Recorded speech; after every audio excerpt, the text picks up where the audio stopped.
All right, April, thank you. Well, selling your home, it can certainly be a stressful process, but usually once your purchase agreement is in place, you can breathe easy, right? No, not so fast. According to a recent Redfin report, home purchases are getting canceled at record rates this year. In July, more than 15% of pending sales fell through, and in Phoenix, it was even higher with an 18.3% cancellation rate. So why is this happening?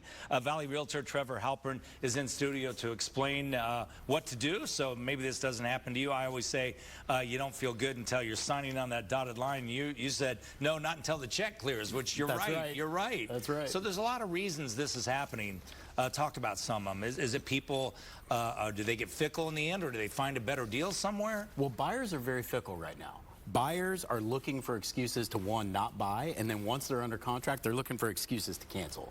But why even go into it if they think they're going to cancel? Well, they don't necessarily go into it thinking they're going to cancel, but the slightest disruption, they're like, we're out of here. We're going to go find something else. All right. So that means, I mean, if they've already put their earnest money down, they can get it back, right? That's right. If they're canceling for a permissible reason under the terms of the contract, they get their earnest money back. All right. So what are some of the reasons right now? Yeah, a lot of them are inspection issues. You know, a lot of buyers are going in there thinking they've got a hammer to wield against sellers in this marketplace, and to a certain extent they do. So when they're in their inspection and they see something major, a lot of buyers are almost asking for remodel type of repairs, and sellers are just going, nah, we're not going to do that. Okay, I get that. High inventory levels.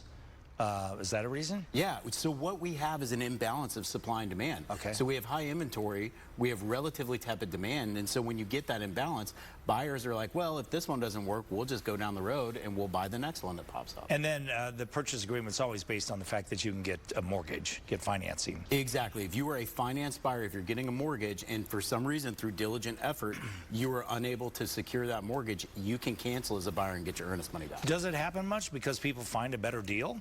You know, the cancellation for a mortgage issue doesn't come up because there's a better deal. It doesn't come up very often because they're really not permitted to cancel for that reason. Okay. It's more inspection stuff, or it's declining of, for some reason, the lender is unable to provide the loan, but that's a smaller subset. Really, most of the cancellations we see right now are inspection-related cancellations. If somebody decided that they did want to get out and maybe it's not a valuable reason, they can just come up with a reason. Can't they just say we can't get financing? Yeah. Well, oh, I lost my job, whatever. Yeah, the buyers are in a position of power under the Arizona contract. Sellers can't come up with the reason to cancel unless the buyer breaches the contract. Okay. But buyers can really, especially during that inspection period, they can come up with just about any reason under the sun, cancel and get their earnest money back. So what do you do?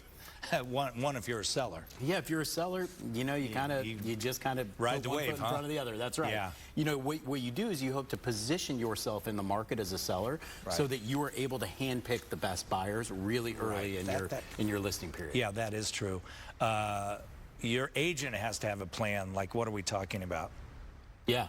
Yeah, agents really, in this marketplace, as a seller's agent, you have to approach the market with a listing plan. You can't just post and pray, as I call it. Post it on the MLS and just hope that it sells, because you're getting drowned out. You're getting washed out. Unless you have really good photos, good media, a plan, you know, a marketing plan, and you can deliver that marketing plan to your sellers.